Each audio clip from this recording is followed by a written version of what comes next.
Welcome to Operation Outbreak, where they try to pigeonhole you into a game mode every week with fucking challenges, so everyone plays it exactly once a week and quits after that. Even when they purposely queue for the game mode. But with lack of maps and lack of story, it isn't exactly that good. It's Left 4 Dead without any of the funny quirks of the characters. Granted, there is some banter between characters, but it's not the greatest. All of the maps there is an Act 1 of, or all of the levels there is an Act 1 of, I should say, alluding to more acts further down the line, but there is no sign of those acts coming now. I'm sure there is an interesting story behind all of this, but all we really get is prologues. We don't really get an actual story as it's happening. You could see this as you solving the problem yourself, but with no other characters to interact with, congratulating you or saying certain things in a rather Halo-esque way, where your silent protagonist is not really saying or doing anything, but people are recognizing your work. It seems empty. But it's an apocalypse, you can't exactly expect anyone to congratulate you, but it's an apocalypse in one part of the world. Everywhere else is barely recognized that this is a threat, as far as I'm aware. And that's the thing, I'm not aware of how many people actually know this is a problem, or what the problem really is, or where the problem is affecting. It just kind of gives you a shitty little prologue. They did kind of add a new attachment, which is the flashlight, which is a bit useless as far as I can tell, because I can see perfectly well even on the recommended settings of lighting for perfect atmosphere and good looking and stuff like that. But if you're playing on the darkest settings, then I imagine it would have some use, but as far as I can tell, it's just kind of there. It doesn't even have an effect on other players. Granted, it's a beautiful way to show off the lighting engine, because the lighting engine in this is actually really nice, and it makes it look good and atmospheric and stuff. So maybe it works in that way.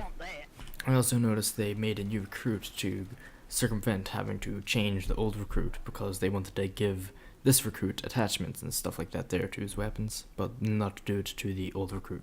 And I actually really like the new recruit design. It's nice. Though I'm not saying give recruit attachments and stuff like that. I have no idea the effect that having breaching charges and grenades with no special gadget will have on the rest of the game in multiplayer.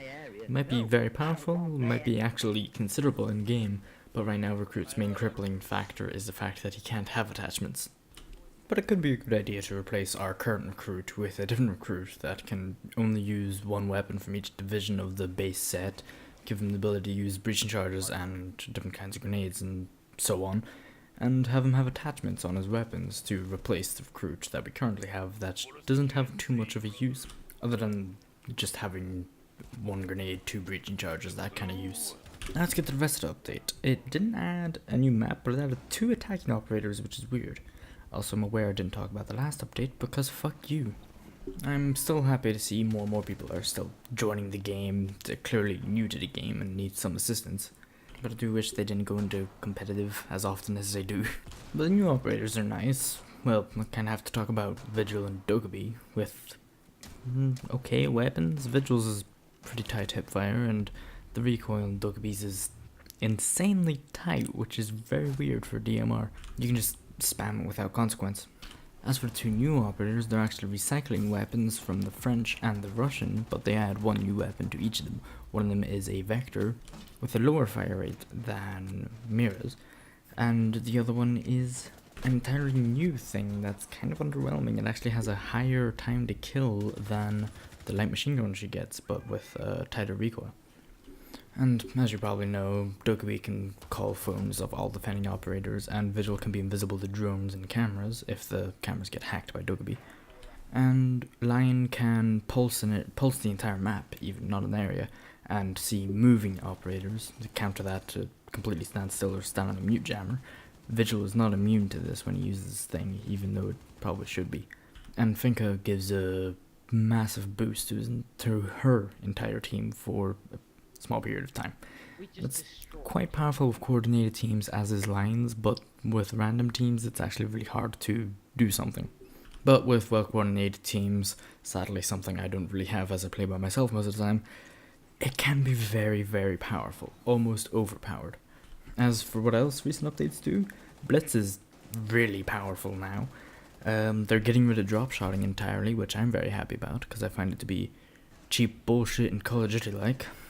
And that's all I can really think of. It's nice to see them go in some direction with solo co-op kind of play, because that's what Tom Clancy kind of was about when you played the older ones.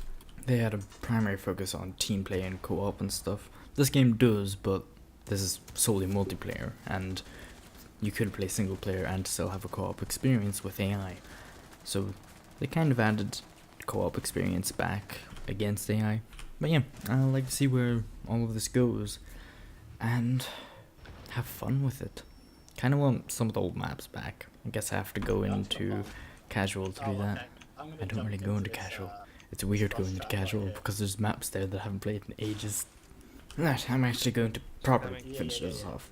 I want to see more of this single player co-op stuff, definitely, because that's what some of the old Rainbow Six games were based off of. Well, all of the Rainbow Six games were based off of co-op stuff, but you get my point. Want to see more maps and operators. I just don't want to see things like this, and I hope that it's going to be some good shit. And I should probably play more casual. I don't play enough of it. See ya. Also, yeah, I'm going to be streaming and doing other stuff. See ya.